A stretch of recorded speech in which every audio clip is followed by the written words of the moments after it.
Well, I'm pretty sure this debate isn't a debate about trade relations versus extrajudicial killings, because that's not something debaters rationally should be allowed to defend, or forced to defend for that matter.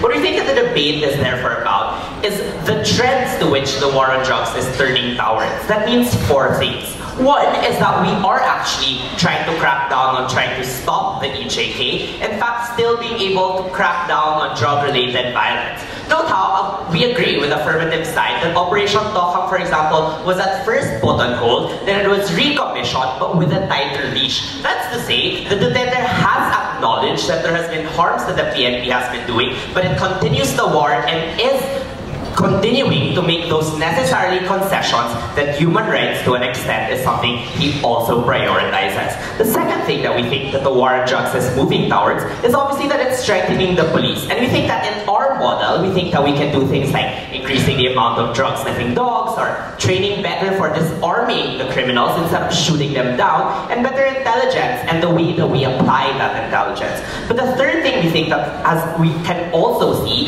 is a stricter adherence to the process of justice. Because we agree that people have started to clamor though, what about our warrants? What about our rights? I think that there's also greater interest, therefore, for the justice system to increase its ability to forward these types of process, like issuing warrants, the trials, the convictions, and even the punishments, even if it's to the extent of the death penalty. But the last thing that we think we've seen a lot of is the increase in the amount of rehabilitation centers that the government is trying to put up. Most notably is at the Ayala Foundation, stretching out a pledge of 30 million to build a center in Marawi, the first of its kind and one that can hold over 200 people.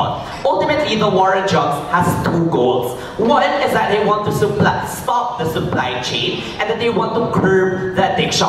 And this means that sometimes to an extent it might kill people in the process of trying to detain them. We think that this war is something that's legitimate for a multitude of reasons. The first thing I want to talk about is why foreign trade isn't really as government thinks it is. It isn't just all or nothing. Three reasons. One, we tell you that if you lose one trading partner, it's not as if you won't have any other trading partner. Because naturally, the world is full of other countries and other people can trade with other people. But note how Duterte has been so willing to shift from the west to the east to the west and back. And we're not pretty sure where Duterte wants to lie depending on how these people also want to talk to him. But secondly, we tell you, it's not as easy to untangle trade relations. If the world is so globalized that government says it's something that we have to keep as well, that means that it's also equally as hard to try to untie each other from other countries. But the third thing that we want to posit is that if the West does cut off all trade with the Philippines,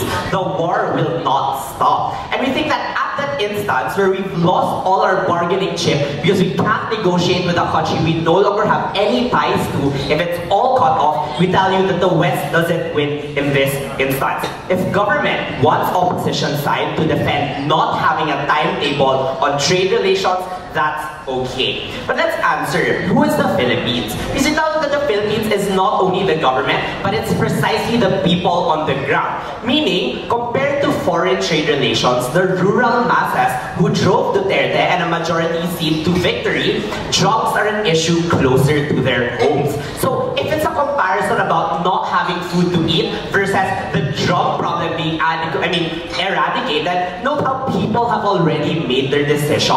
Comparatively, trade only benefits the upper class. It entrenches the oligarchs and the rich. And note how this is a system that 16 million Filipinos rejected in the 2016 election. Because the trickle-down effect is something that seems to never have reached the bottom. Note how, therefore, lastly, that we think that we can't forgo foreign trade relations because the drug war is directly a mandate and interest of the people. If this debate is about what the Philippines wants, we think it's about what the people want. The premise to this argument is that elections are a barometer for societal interest and priorities. So if 16 million people voted for Duterte and his platform of drug eradication, even if it doesn't mention feeding them, but we think it does mention feeding them, but even if to the extent it doesn't talk about trade relations, people have already made up their minds. I think that it's not so easy for government side to say we can just shift the political will of the people, because clearly with over 76% of an approval rating,